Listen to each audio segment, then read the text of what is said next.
चीन की लगातार घुसपैठ से भारतीय सेना का राफेल पहुंचा एलएसी पर। लद्दाख के आसमान में मंडराने लगे हैं ड्रैगन की मौत के दूत। चीन के अरुणाचल प्रदेश में घुसपैठ के बाद भारतीय सेना अलर्ट। सेना को मिला आदेश, चीन पर हो सकता है बड़ा हमला।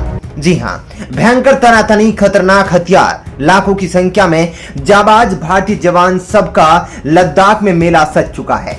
भारत और चीन के बीच स्थिति इतनी भयानक हो गई है कि कभी भी दोनों तरफ से गोलीबारी शुरू हो सकती है। एक से बढ़कर एक मिसाइलें, टैंक, सबको इकट्ठा किया जा रहा है। मानो लद्दाख में बम की बारूद का ढेर लग चुका है। बस एक छोटी सी चिंगारी की जरूरत है, जिससे कि पूरा चीन इस बार तबाह हो जाएगा। एक सप्ताह से दोनों देशों के बीच भयंकर तनातनी बनी हुई है। यह तनातनी चीन के अरुणाचल प्रदेश में घुसने के बाद और भी ज्यादा बढ़ गई है। चीन भारतीय क्षेत्र में लगातार घुसने की कोशिश कर रहा है, लेकिन उसकी साजिश हर बार नाकाम हो जाती है। भारत की ओर से आर्मी, वायुसेना और नौसेना तीनों को अपने अपने एरिया में अलर्ट रहने के आदेश दे दिए गए हैं, जिसके बाद थल सेना की K9 टैंक भी सीमा पर पहुंच गए हैं और आग बरसाने के लिए बिल्कुल तैयार हो गए हैं। भारतीय नौसेना ने हिंद महासागर में भी INS ध्रुव को तैनात कर दिया है। भारत ने धरती, आकाश और जल तीनों जगह से चीन पर आग बरसाने की तैयारी कर ली है।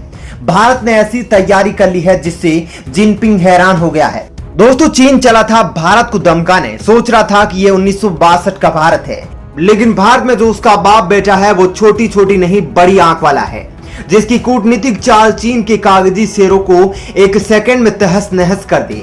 फिर भी बॉर्डर पर अपनी मौत की दावत देने के लिए PLA के जवान गुस्ताखी कर रहे हैं और भारतीय सीमा में प्रवेश करने की जद्दोजहद में लगे हैं। उधर भारतीय वायुसेना ने चीन को मुंहतोड़ जवाब देने के लिए पहाड़ों की राजा राफेल को लद्दाख पर रवाना कर दिया है, जहां के आसमान में फाइटर विमानों की गड़गड़ाहट से चीन की सीमा थर्राने लगी है। राफेल की ताकत से फेल होगी चीन की नापाक चाल। लद्दाख के आसमान में मंडराने लगे हैं ड्रैगन की मौत के दूत। दुश्मनों के बड़े बड़े मिसाइलों को पल भर में मिट्टी में मिला देने वाली ताकत रखने वाला राफेल अब दुश्मनों के होश उड़ा रहा है। भारत की ढाल बनकर दुश्मन मुल्कों के इरादे को तार तार करने के लिए राफेल तैयार हो गया है। भारत और फ्रांस की राफेल डील के अनुसार 2022 तक भारत को फ्रांस द्वारा 36 राफेल मिल जाएंगी। मोदी सरकार ने फ्रांस के साथ 59,000 करोड़ रुपए की डील के साथ साथ दुश्मन के हार की भी डील कर ली थी। अक्टूबर 2019 में डसोल्ट एविएशन ने पहला राफेल जेट भारतीय सेना को सौंपा था। राफेल की निर्माता डसोल्ट एविएशन है, जिसके कारण राफेल को डसोल्ट राफेल भी कहा जाता है। यह अपने ताकत से हवा में ही दुश्मन को मार गिराने का साहस रखता है। भारत के लिए यह गौरव की बात है कि उसके पास पूरे 21 लड़ाकू विमान जैसे सुरक्षा कवच है। वे राफेल जो बड़े बड़े लड़ाकू विमानों को उसके ही इलाके में मार गिराने की ताकत रखते हैं। यानी भारत दुश्मन देशों के लिए सरदर्द बन गया है। राफेल ने अपने पराक्रम से पाकिस्तान की प्रधानमंत्री इमरान खान से लेकर चीन के जिनपिंग की नींद उड़ा दी है। अब दुश्मन मुल्क के सोने से पहले राफेल की शौर्य गाथा को याद करके सोते हैं। हवा में मार करने वाले राफेल ने भारत के पराक्रम को और भी ज्यादा बढ़ा दिया है। आसमान पर अपने मौत को मंडराते देख चीन आए दिन नई नई हरकतें करता नजर आ रहा है।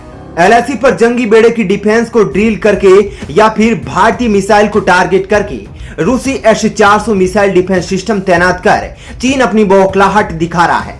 ऐसे में भारत के प्रधानमंत्री ने भी भारत के जंगी बेड़े में उपस्थित तेजस, सुखोई और राफेल जैसे फाइटर प्लेन की मदद से चीन की बोलती बंद कर दी है और पाकिस्तान भी अपनी खैरियत की दुआ कर रहा है। जी हां, भारतीय एयरफोर्स का सबसे घातक और दमदार हथियार राफेल अब आसमान में अपने शक्ति प्रदर्शन का दम दिखा रहा है। राफेल आसमान में दुश्मनों पर आग बरसाने को पूरी तरह तैयार हो चुका है। साल 2015 में मोदी ने फ्रांस से 36 लड़ाकू विमान खरीदने की डील की थी। उस वक्त मोदी पर राफेल के लिए कई सवाल उठाए जा रहे थे। कहा जा रहा था कि राफेल की खरीद में बड़ा घोटाला हुआ है। इतना ही नहीं, राफेल के पराक्रम पर भी उंगलियां उठाई जा रही थी। लेकिन हाल ही में राफेल के साहस की कुछ तस्वीरों ने आलोचकों के बोलती बंद कर दी है और दुश्मन को हक्का बक्का कर दिया है। चीन और पाकिस्तान की गुरूर को चूर चूर कर दिया है। लद्दाख में भारतीय वायुसेना ने चीन के साथ तनाव के रहते ही राफेल से आग बरसाने का अभ्यास कर लिया है। राफेल अपने तेज रफ्तार और खतरनाक मिसाइलों के दम पर मिनटों में दुश्मनों के चारों खाने चित करने की ताकत रखता है। राफेल का मतलब आग का गोला, यानी इसे अग्नि मिसाइल कहना भी गलत नहीं होगा। राफेल का यह युद्धाभ्यास जंग की तैयारी का ट्रेलर मात्र ही है, जिसने दुश्मन को सोचने पर मजबूर कर दिया है। दरअसल एलएसी पर भारत और चीन के बीच चल रहे विवाद को नजर रखते हुए भारतीय वायुसेना युद्ध का अभ्यास पूरे जोरों शोरों से कर रही है, क्योंकि चीन किसी भी वक्त भारत के खिलाफ वार छेड़ सकता है। एलएसी पर चीन कोई बड़ी साजिश ना कर दे, इसके लिए भारतीय वायुसेना पहले से ही तैनात है। लिहाजा भारत ने पहली बार राफेल के स्केल पे क्रूज मिसाइलों की तस्वीरें दुनिया को साझा की है। दरअसल भारत अपनी सैन्य ताकत से दुश्मनों को रूबरू कराना चाहता है। भारतीय वायुसेना की तूफान मेल यानी राफेल में इसके अलावा भी 3 तरह की मिसाइलें शामिल की गई है।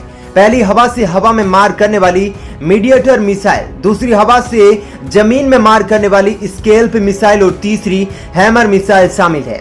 स्केल्प क्रूज मिसाइल आदर्श मिसाइल, इसे रडार डिटेक्ट से बचने और बहुत कम ऊंचाई पर लड़ने के लिए डिजाइन किया गया है। स्केल्प क्रूज मिसाइल राफेल का सबसे खतरनाक मिसाइल है। इस मिसाइल के साथ राफेल हवा में 500 किलोमीटर की दूरी पर हमला कर सकता है। इस मिसाइल के जरिए दुश्मन के किसी भी सुरक्षित ठिकाने को आसानी से बर्बाद किया जा सकता है। इतना ही नहीं, इसे गेम चेंजिंग मिसाइल भी कहा जाता है। स्केल्प क्रूज मिसाइल राफेल की सबसे बड़ी ताकत है। स्केल्प क्रूज मिसाइलों की सबसे बड़ी खासियत इसकी मारक क्षमता है। आपको बता दें कि स्केल्प क्रूज मिसाइल 500 किलोमीटर दूर तक निशाना लगाकर अपने ही देश से दुश्मन देश को तबाह कर सकती है। 1300 किलोमीटर की रफ्तार वाली इस भोकाली मिसाइल की ताकत का अंदाजा आप लगा ही सकते हैं।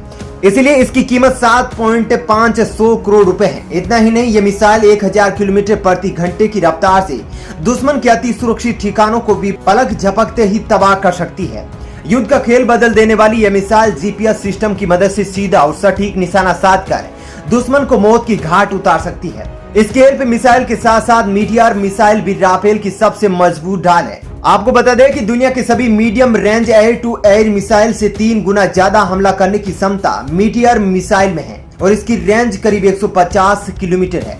मीटियर मिसाइल की सबसे बड़ी खासियत यह है कि एक बार जिस पर अपना निशाना साध ले तो उसे फिर ध्वस्त करके ही दम लेती है। और तो और मीटियर मिसाइल अपने रास्ते को बदलकर दूसरे लक्ष्य को भी निशाना बना सकती है। ये बात हो गई मीटियर मिसाइल की। आइए अब बात करते हैं राफेल की तीसरी यानी हैमर मिसाइल की, जो रफाल की शक्ति की महत्वपूर्ण अंग है। हैमर हवा से जमीन में मार करने वाली मिसाइल है, जो कि 2007 में दुनिया के सामने पहली बार पेरिस एयर शो में नजर आई थी। फायर एंड फॉरगेट इस मिसाइल की सबसे बड़ी खासियत है, यानी एक बार निशाना तय करने के बाद सटीकता की चिंता की कोई जरूरत नहीं होगी। इस मिसाइल की मारक क्षमता 20 से 70 किलोमीटर की है। यह मिसाइल खासतौर पर लद्दाख के दुर्गम और खतरनाक इलाकों के लिए बनाई गई है। हैमर मिसाइल ड्रैगन को धूल चटाने में साहस रखती है। इसे सैटेलाइट के द्वारा गाइड किया जाता है। रफाल अपने साथ 6 हैमर मिसाइल ले जा सकता है और दुश्मन देश को पल भर में ही धूल में मिला सकता है। चीन के लगातार लद्दाख पर हथियार और सैन्य ताकत बढ़ाने के नाते भारत का यह शक्ति प्रदर्शन अत्यंत ही महत्वपूर्ण था। चीन ने तकरीबन 50,000 सैनिकों को अक्साई चीन में तैनात करके रखा है। आपको बता दें कि भारतीय सेना ने पहली बार स्केल्प मिसाइल वाली राफेल की तस्वीर दुनिया के सामने साझा की है। ड्रैगन को मुंह तोड़ जवाब देने के लिए भारत का यह कदम उठाना जरूरी था। तो दोस्तों, इस खबर में इतना ही, लेकिन जाते जाते आप वीडियो को लाइक करना बिल्कुल भी ना भूलिएगा, क्योंकि आपका एक लाइक चीन पर एक तमाचे की तरह होगा।